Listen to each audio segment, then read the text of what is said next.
Hola, ¿qué tal? Muy buenas noches.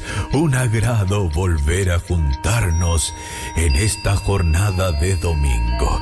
Este es un lugar especial donde tus relatos, tus historias y tus cuentos toman vida para convertirse en piezas sonoras únicas. Hoy vamos a comenzar con un cuento que nos envió José Antonio Fuenmayor Gil y lleva por título Marie.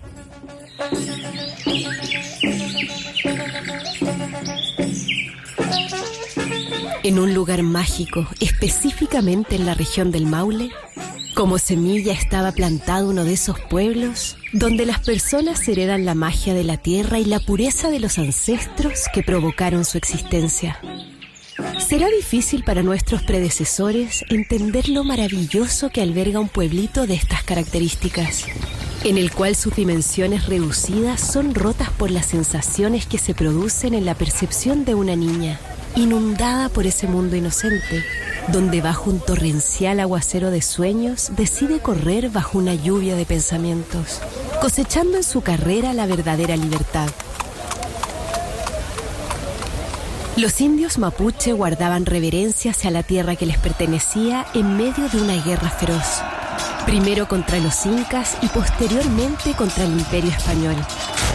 Su defensa luñada por factores ambientales les hacían aparecer y desaparecer mágicamente durante los combates.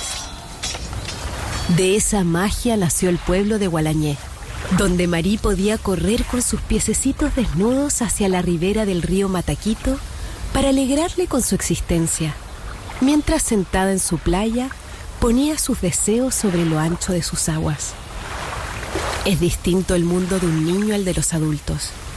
En este universo infantil los objetos pueden hablar y las distancias desaparecen, haciéndoles sentir que son millonarios al poseerlas. La casa vieja donde nació quería contar las cosas que le gustaron, cuando sus paredes podían sentir la presencia de 8 niños corriendo por sus pasillos. En ese entonces, la vida no era fácil en medio de las necesidades propias de una mujer abnegada, que en su carrera le tocó levantar a sus muchachos sola y con escasos recursos. Sin embargo, esa magia de la que les cuento pudo hacerlos vivir sin sentir que les faltaba algo. La casa que no le temía la pena de la pobreza y se pintó con la risa de los chiquillos sentados en la mesa, mientras en las noches se dormían en sus habitaciones, pensando en los cuentos que prometían las aventuras del día siguiente. Marie era preciosa. Sus rasgos perfilados y el color café de su piel tostada por el sol le daban la pertenencia del lugar. La ausencia de su padre le hizo cerrar la esperanza paterna.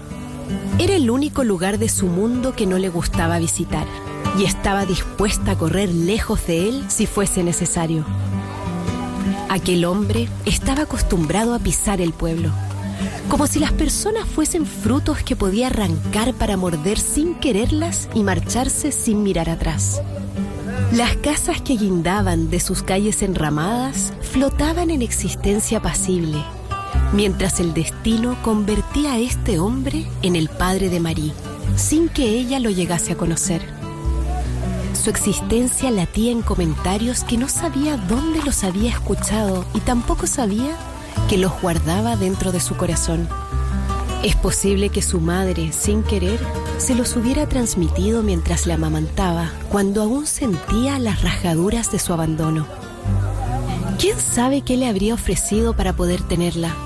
Mas lo que sí queda claro es que el engaño se consumó para dar origen al nacimiento de Marie. Los años fueron transcurriendo y la niña era parte de la brisa del pueblo. Ese viento maravilloso que la despeinaba para dejar al descubierto la irreverencia de su sonrisa.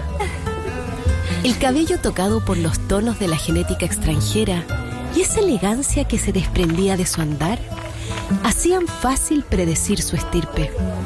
De alguna manera gozaba del privilegio de pertenecer a una descendencia diferente debido a la condición social de su padre. Pero ella había decidido negar ese linaje para entregarle al destino su porvenir. De la semilla de aquel hombre quedó la negación. Su rastro se trasladó a sus padres, quienes se encargaban de ir a buscar a la niña en una carreta tirada por bueyes. Cuando esto ocurría, María era feliz, porque su madre le ponía el mejor vestido que tenía, y aunque era heredado de sus hermanas mayores, se sentía como princesa. La peinaba haciéndola linda, mientras su cabello resbalaba por el contorno de su rostro. Cuando la pasaban a buscar para pasar el día en casa de sus abuelos, comenzaba esa sensación tan agradable de sentir la madera de la carreta desplazándose sobre el sendero de tierra, donde las piedras del río habían sido apretujadas por el paso de las ruedas al transportar los productos de las cosechas. Sentadita sobre las empolvadas tablas, podía ver cómo se alejaba de su casa acompañada por el rechinar de las ruedas engrasadas, mientras miraba el cielo para poder soportar el distanciamiento de su madre. Ese día era fabuloso, porque en casa de sus abuelos, los muebles eran distintos, para no decir abundantes. Las puertas y sus cerraduras, las mesas, las sillas, las camas, la lencería con puntas bordadas y todas esas cosas que no existían en su casa estaban a su disposición. Era la princesa de los reyes, de ese mundo que le pertenecía y que no deseaba tener, simplemente por solidaridad a su madre. Sus abuelos siempre querían que se quedara a dormir, pero ella se asustaba abrumada por las atenciones que trataban de suplir la indiferencia paterna. Al regresar a su casa, todo volvía a la normalidad. Sin saberlo, se había convertido en la extensión de la vista de su madre. Sus dolores de amor le fueron transmitidos en transfusiones constantes de pensamiento y, sin embargo, el mundo de la niña prevalecía por sobre esas cosas.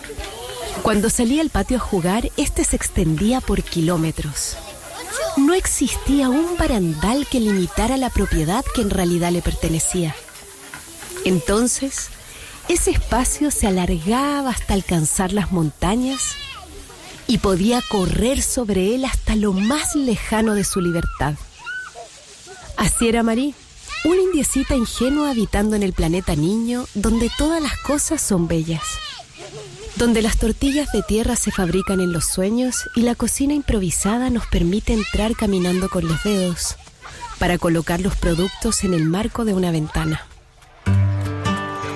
Todos los meses su madre realizaba las compras correspondientes y en cada oportunidad llevaba a uno de sus hijos, ya que llevarlos a todos se le hacía costoso, porque al llegar a la tienda los niños se antojarían de un caramelo,